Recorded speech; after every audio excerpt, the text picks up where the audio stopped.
Right. How many of you entrepreneurs here? Just so. Right. Okay. And how many of you want to be entrepreneurs? Okay, so I'll just speak to this 20 people here then, right? The rest of you, I hope you will get motivated to, be an entrepreneur. So, how many of you have heard of tokenization? Anybody is familiar with the term tokenization? Well, okay, there was a lot of talk about tokenization in the media. That was about tokenizing your credit card or debit cards just to, contain fraud that happens. So that was officially done by RBI, and that was the official usage of term tokenization in India so far. And I want to talk to you about tokenization here. Can this come up there as well? The presentation? Yeah. So the tokenization that I want to talk to you about, it involves blockchain. So maybe I'll just take you through briefly into it, cases, and hopefully we'll also have some questions. So what I like to do is that, just so that I try to keep most people awake, I urge you to read it because I think it is quite readable, and I don't have too many texts in my slides. It's minimal. So I would like you to read it, and I would only like to explain few things so that we are in pace with that. And also I would urge you to stop me and ask if you didn't understand a term. Are we good to do that? Yeah. So I'm sure many of you are familiar with blockchain, and probably some of you think blockchain is cryptocurrency, which is okay because see, most times we identify or associate a child with the parent, having come from the parent, right? But this is a very unique situation where blockchain as a technology got identified with its child. So Bitcoin, right? Bitcoin is the child that made the parent famous.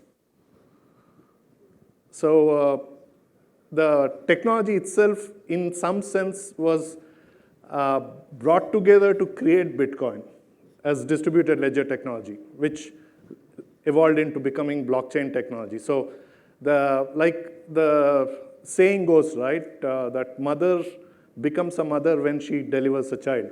Till then, she is never a mother. So it's actually the child that makes a woman a mother. So the same thing goes to blockchain. It's the child, the cryptocurrency called Bitcoin, made the mother, blockchain technology, the parent. So from that sense, if you identify blockchain with crypto, it's okay to do that. But only thing is that I would like you to keep an open mind as we go forward, because that would be very self-limiting, right? Its possibilities are huge. So don't get limited by, okay, this is all and this is what it is. And another most important thing from a point of understanding tokenization is that why, maybe hopefully we'll talk about it as we go forward.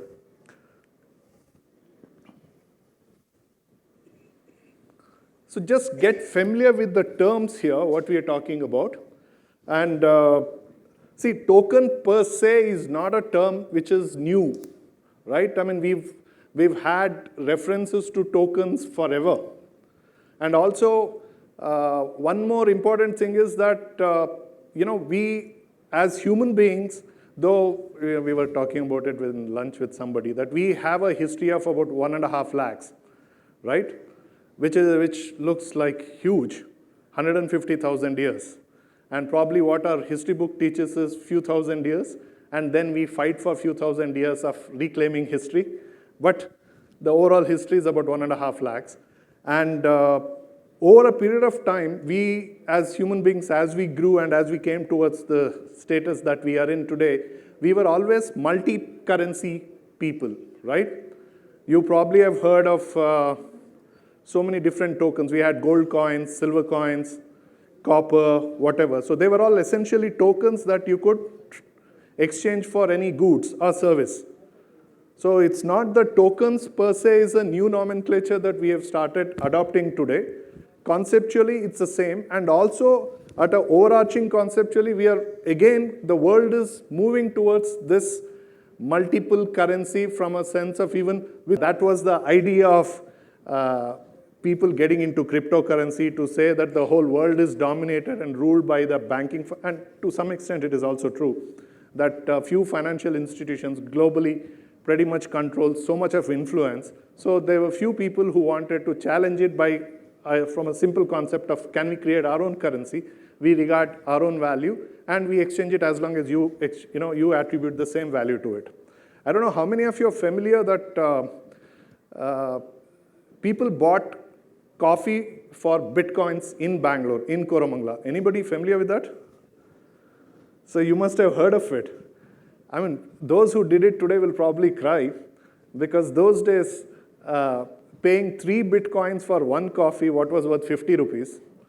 But now the cost of bitcoin is few thousands of rupees. Lakhs. Lakhs, okay. I stand So probably you can buy the whole coffee store today. maybe the entire chain. Hopefully, but at least the store for sure today with those coins. So that is the evolution of it. But still, what is the need for us to be talking about tokenization is essentially that. See, if you understand that Bitcoin and few other coins like, we saw that one man, Elon Musk, he sends out a tweet, price goes up. He sends another tweet after some time, price falls. So why does that happen? Because these cryptocurrencies fundamentally have no value, no basis for its value. It's a perceived value, right? It's like the value of our superstars, right? Their movies are hit, they demand big name, and they make some stupid comment, and people start trending against their name, and even brands withdraw promoting them, right? So it's as volatile, perhaps more volatile. So that is where we need to be looking at tokenization in a different sense. I'll come to it, but I just want you to get the sense of it. Anybody has any questions till now? Only one question. Sure. Where was the need of finding the Bitcoin? When so many currencies are already available. Right. What was the necessity of the person to find an alternative currency? Well, the fundamental thing is that all the currencies are controlled by central banks. Yeah. So that is where you needed, or they thought that we need a currency which is not controlled by central bank, but it's controlled by us. Like we could probably start a Evo coin, right? And all the stakeholders are in this room. And who decides? We decide. How much should it be? What should be the value? How much anybody can have, and for how long? How should its utility be measured or even converted? All those things will get measured by this. And within this, we can probably say that first 3 chair rows becomes the governors. And somebody sitting behind, if they want to qualify to come as governor, they need to shell out more money to come in and become a governor. Now my question is, all the other currencies in the world, they are real coins. Correct. But this is nothing but a virtual coin. Yes. Where was the necessity? See, the virtual coin from a concept of being digital and not printed or minted physically. But when it has a utility value where you can actually today, I don't know what is the value today, 20 lakh rupees, 25 lakh rupees for 1 Bitcoin. It's a real value. 23 and a half. It's a real value. So when you have a real value and it is not determined or governed by a central bank which is controlled by bureaucracy and politicians, so that was the core premise in which people wanted to take the control back. So the argument was to say that it is democratizing it, but see, end of the day, there is a situation. It's essentially decentralized. So the money system that we are familiar with, we currently deal with, is very centralized. So there are centralized machineries which determine the value and even the exchange price. So here that is not the case. And most important thing is that you could mint it yourself. So you can invest in those computers, you mint it yourself, or you contribute to the ecosystem in multiple ways and you earn out of it. So you possibly don't have to be doing a X job. You could do it sitting at home. And you're not gone by rules, no taxation. Of course, now taxations are coming in. And I think it is very essential because if we don't bring compliance into the system, it will always remain a fringe player. So it is very important that we bring the right compliance. And also the necessity is that there are other challenges. In fact, some of the biggest players in the crypto space are into the fear with the government is that it is utilized for terror funding and money laundering. And believe me, it is happening. Unfortunately, many people in the system are using it for these kind of purposes. And that is why governments are afraid of it. And it is also the reason why we need to bring in right compliance into the system to bring it to the mainstream. So smart contracts is one of the key, if you will, ammunition of Bitcoin. The difference in smart contract is, I'm sure all of you understand contract. And the smart is actually not giving the right value or the right attribution to the true attributes of smart contract. Smart contract is an executable contract by itself. Whereas we refer to a contract, these smart contracts are executable contracts. So that the term smart does not fully suggest or capture the true value of this, but that is what it is. And these are some of the terms you need to be little familiar with as we move forward in the conversation. Is it readable?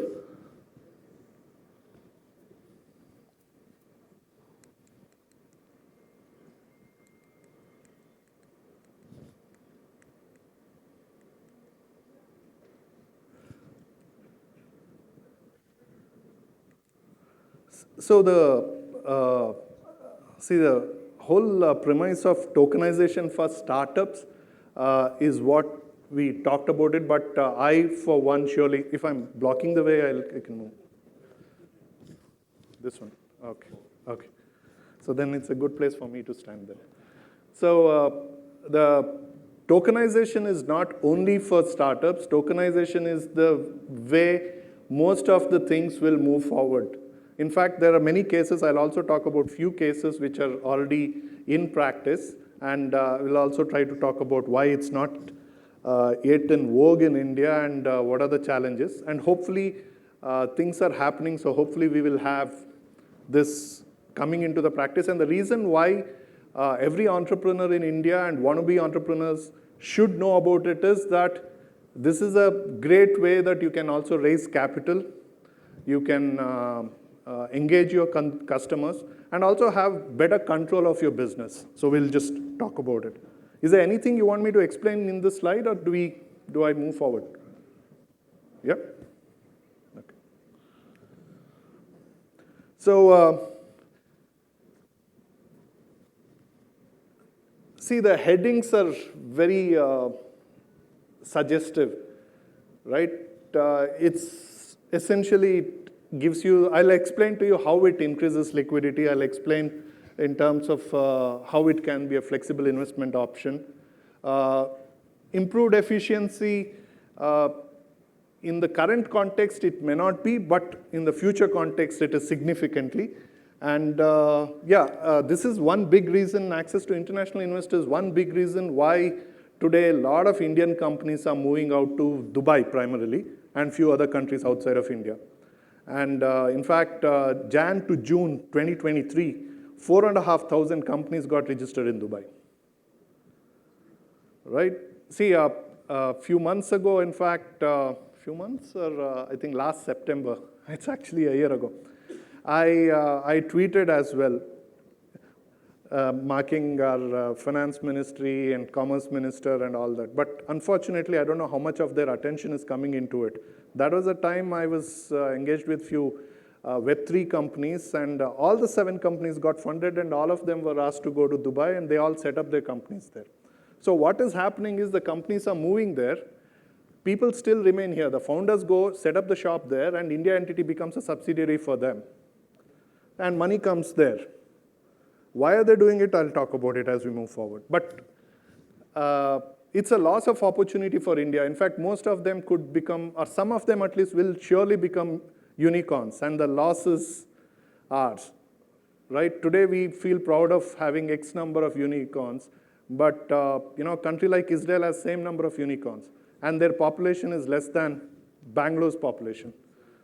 So if we go on doing like this and chase away companies out of India, we stand to lose. So hopefully, I'll tell you how we could probably do tokenization and also try to force government to bring in right compliance here. I'll move to the next slide. So there are a lot of challenges and risks, and the first one obviously is the regulatory side of it. See, we don't really have compliance, but a lot of people think that it is wrong to do a business where there is no regulation. First thing you need to understand is that compliance always follows business. It's not that business follows compliance. Business does follow compliance when it comes to the mainstream. That's the norm. That's the historical norm. Planes were flying for almost 36 years before civil aviation rules came in. That's how it should be, that's how it is, and that's how it will be as well. Likewise with road transport authorities globally. Vehicles had to be on road. There had to be accidents. There had to be some loss of lives and injuries and damages before the laws come into place. See, that's how you cannot imagine and put laws in place and be restrictive. In a restrictive environment, you will never have innovation. So it is necessary that innovation comes in and compliance follows, and that's the way it is. So though it is a risk in this slide, I want you to understand that risk cannot drive action. Some bankers may disagree with me, but this is the way the real world operates. And compliance will come in, and I'd just like you to remember, and some of you will already recognize it also, that if you had to drive a taxi, you needed a permit some years ago, just few years ago. I'm sure all of you were also born, those who are students today, but it's just that you won't know it. And today, anybody could. And when Uber set up a shop here, it was essentially illegal to do that business. And what we are talking about is not legal. Do you understand that legal and illegal, there is something called not legal, not illegal also. See, what is important to do is to find what is not illegal and do that. It's not necessary that it's already declared as not illegal or it is legal. It's a journey, right? We need to get there, and to get there, you got to start, but starting point can't be illegal, like Uber could because they were already hugely funded, right? And some Indian companies like Reliance get started off that, and they can bulldoze because they have the muscle, access to the power. But when you're starting small and in this kind of business, please find, and there are ways to find, not illegal space, and you can navigate yourself through. So that is what we should be doing, and that is where it goes. And cybersecurity is a threat irrespective of this, right? We all have, and in fact, future wars will be on cybersecurity. I mean, people, everything is controlled. We're talking about connected world, connected cars, 5G is here. All our utilities are connected, electronic. So future wars will be, already some wars are happening, right? Everything will be on cybersecurity. So even this does get affected. And market volatility is always a thing. And this is where, in fact, what case we are talking about as tokenization, when we talk about securitization of assets, that changes the game. So that will curtail it, but of course we need to have the right regulation and compliance in place to ensure that.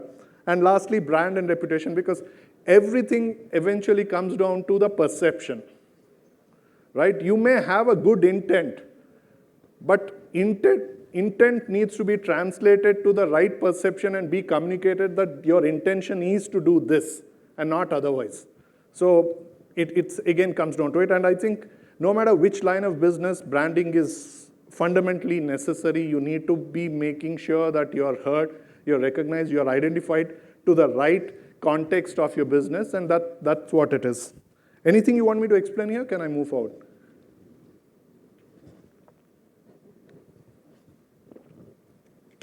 So silence, I'll take it as move forward. Okay, see, another reason why we need to, while you read this, or maybe I'll just wait for a minute.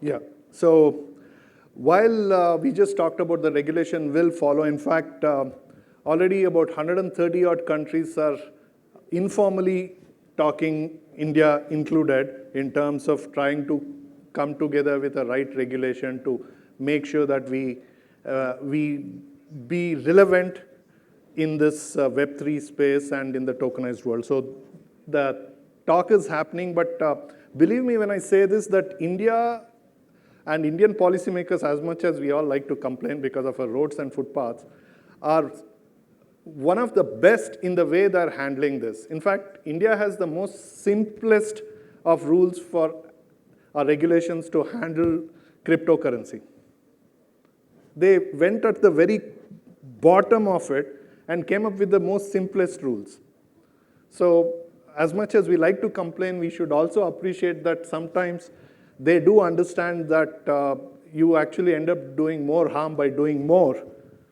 So it's better to do less and also keep track of it. So in that sense, India is going in a right direction, and the only thing is we should probably do it faster because we are losing a lot of entrepreneurs setting up shops outside, and once the money comes, it becomes difficult for them to move back to India and set up shop here.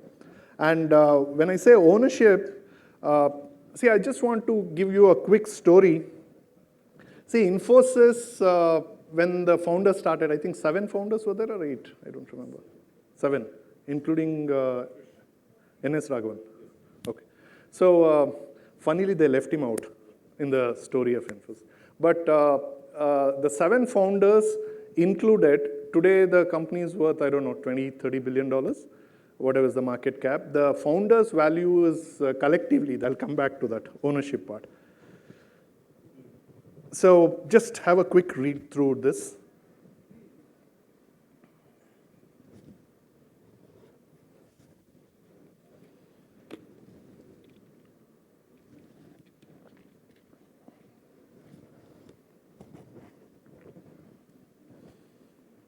So, see, in fact, I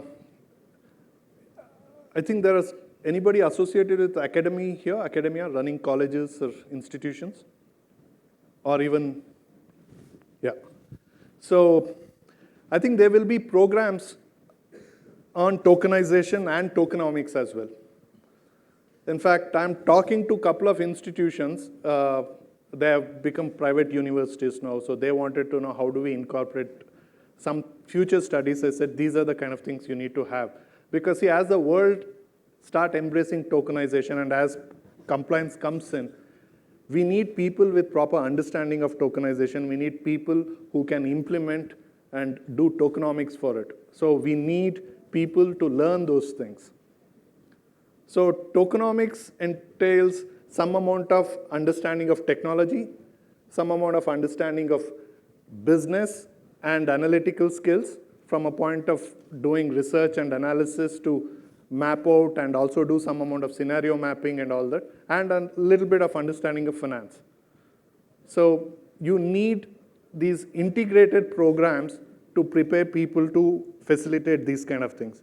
So please do get familiar with these terms because you will start teaching this, you will have people studying these things, and you yourself will have to be more and more familiar with these things. Anything you want me to explain here? I'm just watching the time. I have 16 minutes. I'll try to cover a few more stories in the meantime. Yeah? It's important that we come with sincerity. You can achieve more, right? I don't remember this. There was a study done, one of the universities in US about how people's reaction are, right? I mean, somebody who runs a business with sincerity and integrity, and somebody who tries to make quick buck. And they made a study of various companies, and the companies which actually made big money over a period of time were those who played by the book. Only thing is that they didn't make enough money very soon or initially. In fact, those who did otherwise, they made big money very quickly, and those were the ones who also got arrested, lost money. They even had to run away from the country and such. So there is real value in being honest and working with India. I mean, just listen to your family, listen to your parents, listen to your teachers, right? These are time-tested ones. So be adventurous and do everything, but be realistic about it. So please read. I'll complete the story on that.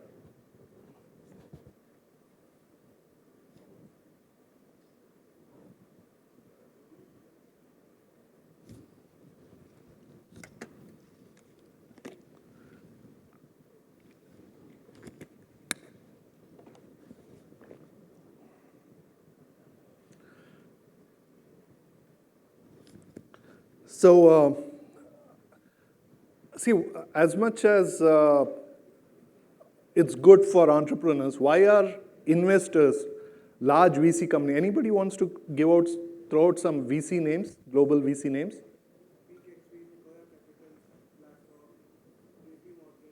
Yeah, each of those companies have started investing in this model.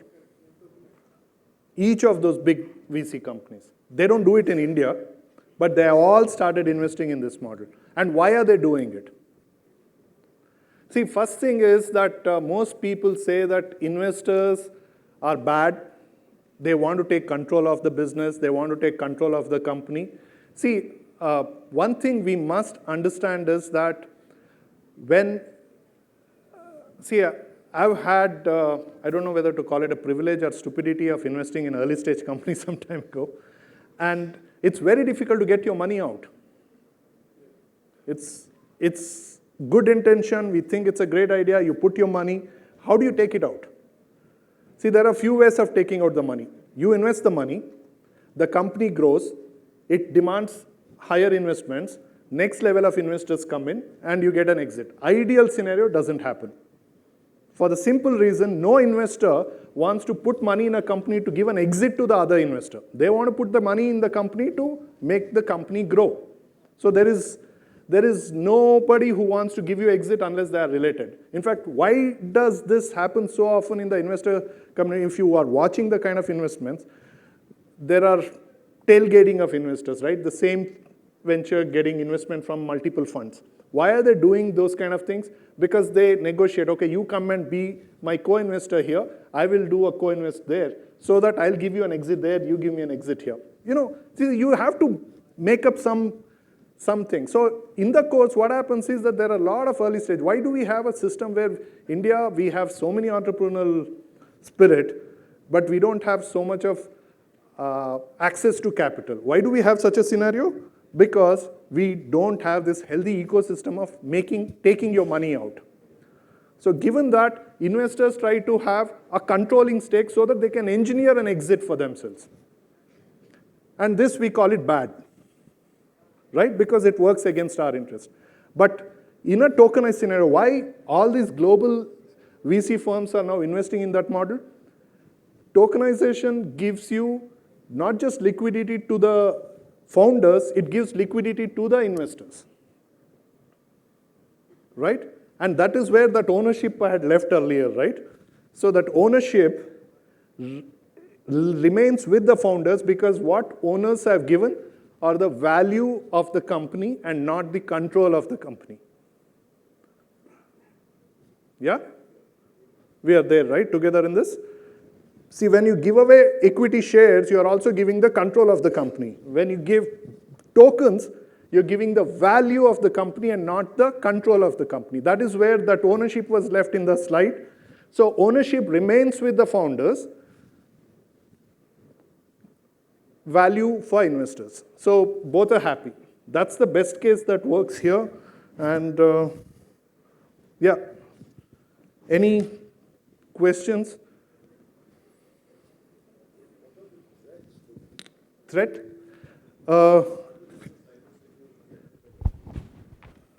See, I think primarily, okay, I should. What are the threats for it other than the cybersecurity? One is obviously the compliance part of it. We need to have the right compliance in place. And two, I think it all comes down to see, it is essentially who defrauds. No technology can fraud people. It's people who fraud people. Right? So we need to be honest. See, if you look at most of the tokens, at least I urge all the students to start looking up Google, go and read the white paper. You'll actually use ChatGPT. I think there was a session on ChatGPT as well. So use ChatGPT. You can compare it. Majority of these white papers are copy-paste. So they are not even applying. They're blindly copying, pasting it here, pushing it out. So what is important is the integrity of the people. We need to look at their background, what is their intent, how serious are they, and actually read the white papers, and even do, and I can score a little thing, consult someone like me. So the fraud happens. I don't think anything will stop the fraud, because as long as we as people are there, fraud is there. Technology can come in, compliance can come in. But Problem perhaps, what I feel is more awareness has to come in as much as, comparing it to investing in stocks. If you go back about 20, 30 years back, the sort of awareness a general public used to have about stock was very, very minimal. But compared to today, it has become almost every other man's business. Sir, fortunately or unfortunately, I don't know, whichever way you look at it, there are more people in India who have some crypto investment than in stock investment. I see. It's Oh, that's education to me. I never knew about it. yeah, because I think, how many of you have a wallet in your phone? In students? Yeah? And you get airdropped, right? So, and then you can start at 50 rupees, sir. You can start at 100 rupees. You open a wallet, you get 100 rupee worth put into it, 50 rupees worth put into it. So there are a lot of people, so there are more Indians. I think highest number of crypto investors in the world is India. I never knew that. Anyhow, thank you. So that is where we actually should start putting it to the right use and start using it right. How to quantum proof these tokenizations? Quantum computing is like, we people are not able to understand the quantum physics and quantum computing, but these quantum computers are able to numerically. Correct. See, I've met few startups who are talking about they have a solution for it, but I've not really seen the demos. I have not really seen the actual functionality of it. So I think we will get the technology there. It's already working, and right now there is no serious threat because, of course, you actually can order a quantum computer on your Amazon and Yes. get one. But thankfully, we don't have as many smart people who are trying to play with that and hack into it. And unfortunately, I think somewhere, hopefully, after Chandrayaan, most Indians will start thinking about science. But unfortunately, majority of them lost it out. Our thinking of science was just limited to getting a computer science degree to work for an American company, which is so unfortunate. But hopefully, we will have more people thinking. But Yeah, is that ready? We are not ready. But is that such a big threat as of today? No, it's not such a big threat. Do we have to worry about it? Perhaps not, because there are already people working on it, and we will have, like how much people want to solve cybersecurity, already people are working on this as well. So I think we will have solution. See, it's like this, right? Do we have a reliable alternate for petrol and diesel today? Honestly, do we have? We don't have. When is petrol and diesel exhausting? In 25 years, right? And do we have reliable, can 100% of vehicles be replaced with electric? Impossible. But the fact of the matter is, there are efforts to find alternate energies, isn't it? Happening. That's what. See, we will have to get there. As humanity, we have to get there. But for now, we just don't have.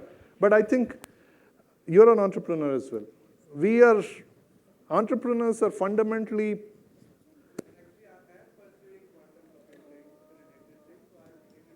Sure, please. So we are optimistic people. We will. I think humanity per se is optimistic.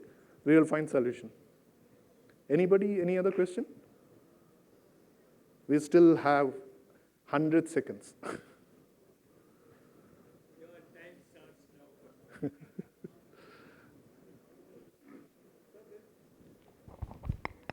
So there's always a threat about a hot wallet getting busted as like in crypto market, and cold wallets are always pretty difficult to set up for some of the people. So like any tokenization between. I think it's a misconception. Aja. See, first of all, how many of you have lockers, or you or your family have lockers in the banks? I think every hand should go up. Yeah. That's a cold wallet. Yeah. Last minute. So I think, see, we tend to attribute too much to technology, and we've always been users of locker system. That's exactly what the cold wallet is. So we will have, in fact, there is a bank in Switzerland which set up a cold wallet for crypto, essentially this, keeping it and making it highly secure. So that's a business opportunity, but only thing is it demands a little higher investment. Somebody has to come up, put a highest possible security in terms of technology, not about men with gun. So I think that's another opportunity space we will have. We will have possibly 5,000 cold wallets coming across India, or 10,000, or 25,000, I don't know, maybe a lakh. How many locker facilities do we have in India? I think each locality has. Right, thank you so much.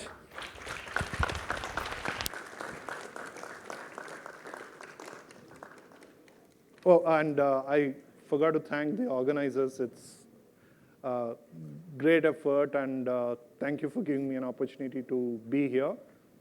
Thank you. My pleasure.